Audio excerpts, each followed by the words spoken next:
اعوذ باللہ من الشیطان الرجیم، بسم اللہ الرحمن الرحیم۔ سیرت النبی صلی اللہ علیہ وآلہ وسلم۔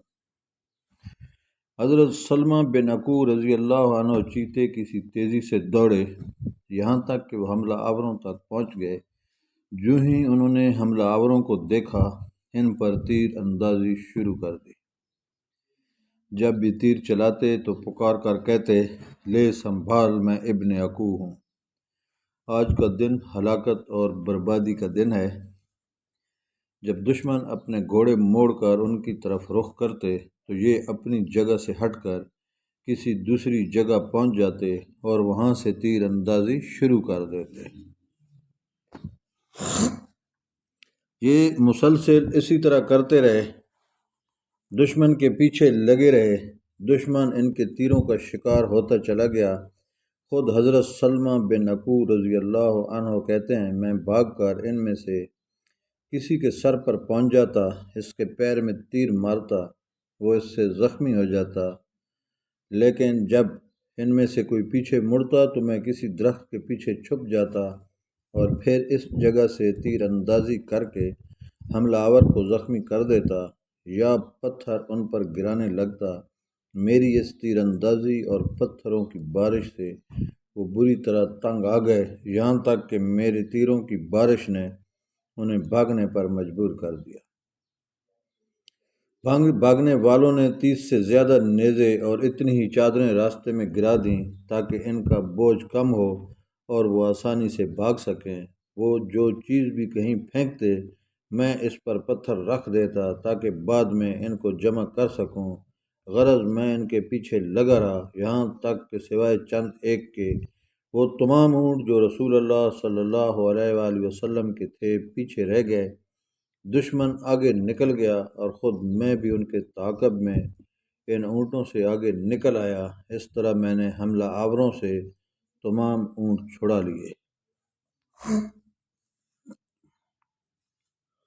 حضرت صلی اللہ علیہ وآلہ وسلم کو جب سلمہ بن عقو رضی اللہ عنہ کی پکار کے بارے میں پتہ چلا تو مدینہ منورہ میں اعلان کرا دیا کہ اے اللہ کے سوارو، تیار ہو جاؤ اور سوار ہو کر چلو۔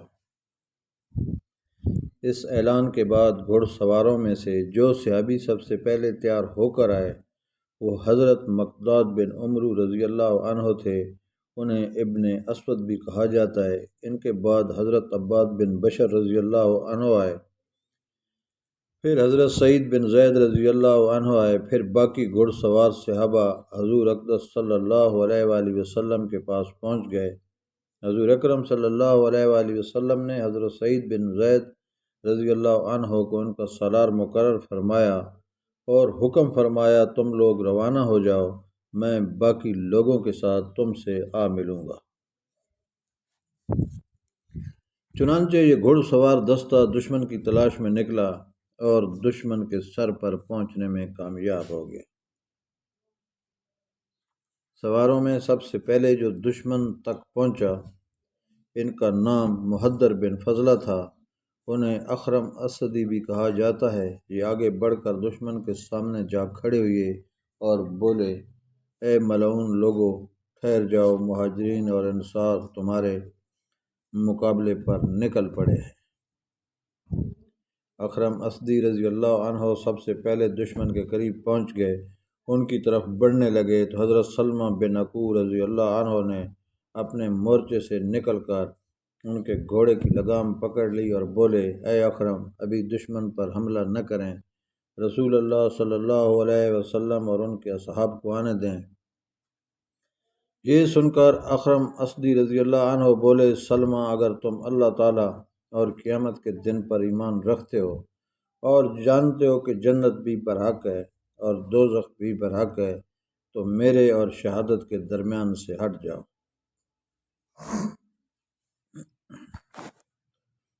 ان کے الفاظ سن کر سلمہ رضی اللہ عنہ نے ان کے گھوڑے کی لگام چھوڑ دی، فوراً آگے بڑھے۔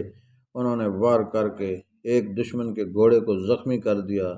اسی وقت ایک اور دشمن نے اخرم اسدی رضی اللہ عنہ کو نیزہ دے مارا، وہ شہید ہو گئے۔ ایسے میں حضرت ابو قتادہ رضی اللہ عنہ وہاں پہنچ گئے۔ ایک دشمن نے ان کے گھوڑے پر وار کیا، گھوڑا زخمی ہو گیا۔ حضرت ابو قتادہ رضی اللہ عنہ نے فوراً اس پر وار کر کے اس کو قتل کر دیا۔ اسی وقت ایک گھڑ سوار ان کے مقابلے پر آیا، اس کا نام مسعدہ فراری تھا۔ ہاتھی کہنے لگا، تم مجھ سے کس طرح مقابلہ کرنا پسند کرو گے؟ تلوار بازی، نیزہ بازی یا پھر کشتی؟ ابو قتادہ رضی اللہ عنہ بولے، جو تم پسند کرو۔ اس پر اس نے کشتی لڑنا پسند کیا۔ وہ گھوڑے سے اتر آیا، اپنی تلوار درخت سے لٹکا دی۔ حضرت ابو قتادہ رضی اللہ عنہ بھی گھوڑے سے اتر آئے، انہوں نے بھی تلوار درخت سے لٹکا دی۔ اب دونوں میں کشتی شروع ہوئی۔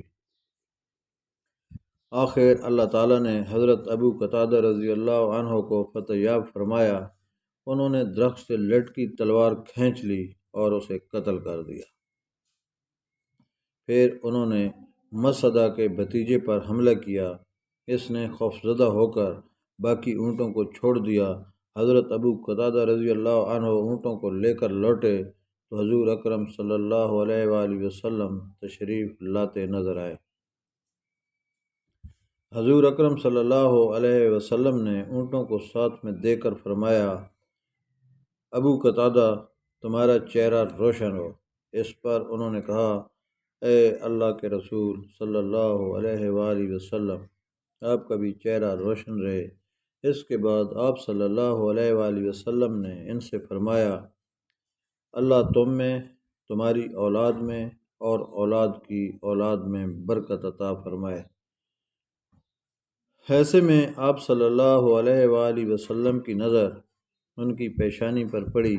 وہاں ایک زخم تھا اور تیر کا پھل زخم ہی میں رہ گیا تھا۔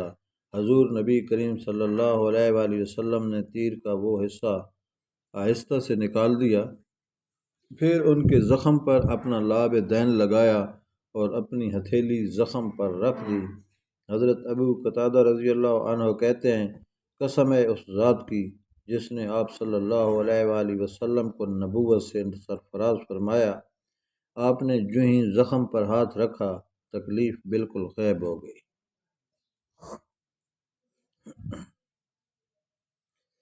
اس کے بعد حضور نبی کریم صلی اللہ علیہ وآلہ وسلم نے حضرت ابو قتادہ رضی اللہ عنہ کو مسعدہ کا گھوڑا اور اس کے ہتھیار عطا فرمائے اور انہیں دعا دی۔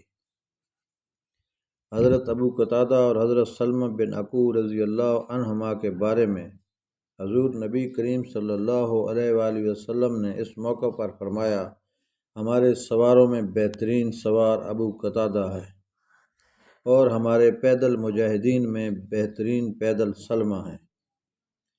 پھر حضور نبی کریم صلی اللہ علیہ وآلہ وسلم مدینہ منورہ کی طرف روانہ ہوئے۔ کچھ دن بعد حضور اقدس صلی اللہ علیہ وآلہ وسلم نے ایک خواب دیکھا، یہ کہ آپ صلی اللہ علیہ وآلہ وسلم اپنے صحابہ کرام کے ساتھ امن کی حالت میں مکہ میں داخل ہو رہے ہیں۔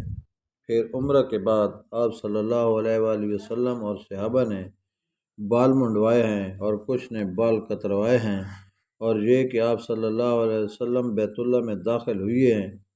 پھر آپ صلی اللہ علیہ وآلہ وسلم نے بیت اللہ کی چابی لی اور عرفات میں قیام کرنے والوں کے ساتھ قیام فرمایا۔ نیز آپ صلی اللہ علیہ وآلہ وسلم نے اور صحابہ نے بیت اللہ کا طواف کیا۔ حضور اکرم صلی اللہ علیہ وسلم نے اپنا یہ خواب صحابہ کرام کو سنایا۔ سب اس بشارت سے بہت خوش ہوئے۔ پھر آپ صلی اللہ علیہ وآلہ وسلم نے صحابہ رضی اللہ عنہم سے ارشاد فرمایا، میرا ارادہ عمرے کا ہے۔ یہ سننے کے بعد سب نے سفر کی تیاریاں شروع کر دیں۔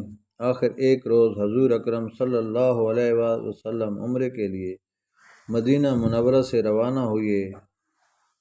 عمرے کا اعلان آپ صلی اللہ علیہ وآلہ وسلم نے پہلے ہی کروا دیا تھا تاکہ لوگ اس قافلے کو حاجیوں کو قافلہ ہی خیال کریں اور مکے کے لوگ اور آس پاس کے لوگ جنگ کے لیے نہ اٹھ کھڑے ہوں۔ مشرکوں اور دوسرے دشمنوں کو پہلے معلوم ہو جائے کہ آپ صلی اللہ علیہ وآلہ وسلم عمرے کی نیت سے آ رہے ہیں اور کوئی نیت نہیں ہے۔ حضور اکرم صلی اللہ علیہ وآلہ وسلم نے ذوالحلیفہ کے مقام پر احرام باندھا، پہلے مسجد میں 2 رکعت نماز ادا کی، پھر مسجد سے ہی اونٹنی پر سوار ہوئے۔ اکثر صحابہ کرام رضی اللہ عنہم نے یہیں سے احرام باندھا۔ حضور اکرم صلی اللہ علیہ وسلم اس سفر پر ذی القعدہ کے مہینے میں روانہ ہوئے تھے۔ قافلے کے ساتھ قربانی کے جانور بھی تھے۔ ذوالحلیفہ کے مقام پر آپ صلی اللہ علیہ وآلہ وسلم نے ظہر کی نماز ادا فرمائی، جانوروں پر جھولیں ڈالیں تاکہ جان لیا جائے کہ یہ قربانی کے ہیں۔ ان کے کوہنوں پر نشان لگایا گیا، یہ نشان زخم لگا کر ڈالا جاتا ہے۔ اس سفر میں آپ صلی اللہ علیہ وآلہ وسلم کے ساتھ 1400 صحابہ کرام رضی اللہ عنہم تھے۔ کیونکہ حضور اکرم صلی اللہ علیہ وآلہ وسلم عمرے کی نیت سے روانہ ہوئے تھے، اس لیے آپ صلی اللہ علیہ وآلہ وسلم کے اور صحابہ کے پاس سوائے تلواروں کے اور کوئی ہتھیار نہیں تھا۔ دوستو، یہ سیرت النبی